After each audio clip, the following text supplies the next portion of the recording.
أعوذ بالله من الشيطان الرجيم ما كان للنبي والذين آمنوا أن يستغفروا للمشركين ولو كانوا أولي قربى من بعد ما تبين لهم أنهم أصحاب الجحيم رب اشرح لي صدري ويسر لي أمري واحلل عقدة من لساني يفقه قولي فالحمد لله والصلاة والسلام على رسول الله وعلى آله وصحبه أجمعين ثم أما بعد السلام عليكم Quran Weekly. Today I chose an ayah 113 of Surah At-Tawbah only to illustrate a common misconception and really a dangerous attitude towards reading the Quran. Without understanding context, without understanding when and where Allah said something, we can jump to conclusions and really conclude what we're not supposed to. The literal translation of the ayah, and you'll see why somebody can get the wrong idea. مَا كَانَ لِلنَّبِي وَالَّذِينَ آمَنُوا أَن يَسْتَغْفِرُوا لِلْمُشْرِكِينَ. It is not becoming of the Prophet or of the believing community, those who believe, that they should seek forgiveness for those who commit shirk, those who commit idolatry, meaning the non-Muslims of the time. وَلَوْ كَانُوا أُولِي قُرْبَى.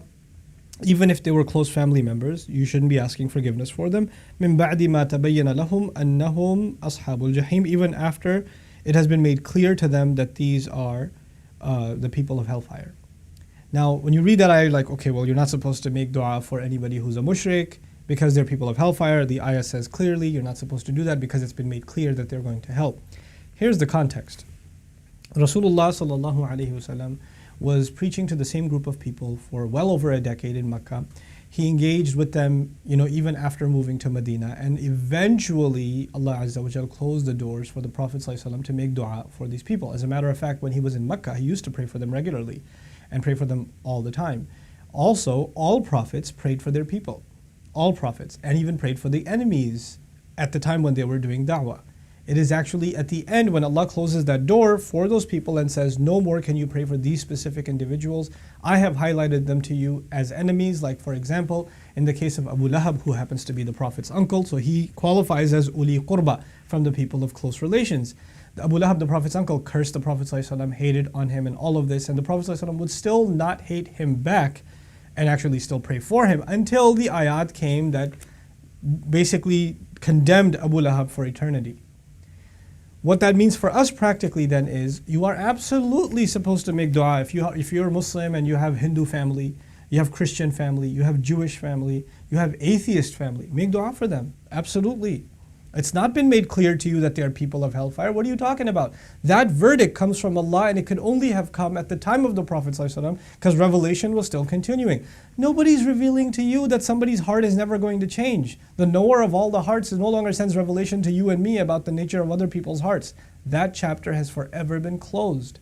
Which is why even the next ayah is about Ibrahim alayhi salam, who used to pray for his father until the time came where Allah Azza wa Jalla told him to stop. Revelation had to come and tell him to stop. Otherwise, he didn't stop praying for him. So for those of us that, and especially this holds particularly true for those of our ancestors, or not ancestors, those of our relatives and friends that are alive. Those who are dead, that's another story. That's a different circumstance. But those who are alive, they are supposed to be in our du'as. We pray for the guidance of our parents who aren't Muslim, or even Muslim parents who've gone far away from their deen, and our siblings and others, So you're supposed to engage in those du'as for them. It's a good time to remind you of that because this is the month of making lots and lots of du'a. So make du'a for your non-Muslim friends. Make du'a for the guidance of your non-Muslim family members, and include them in your prayers and ask for the good of this life and the next life for them. May Allah Azza wa Jal guide everyone and all of our loved ones to this deen especially. And may Allah Azza wa Jal accept the du'as that we make in the course of this month, along with the ibadat, the worship that we're doing. Barakallahu li wa lakum. Wassalamu alaikum wa rahmatullahi wa barakatuh. Assalamu alaikum everyone. If you've benefited from these reminders, please support Quran Weekly by clicking the link below.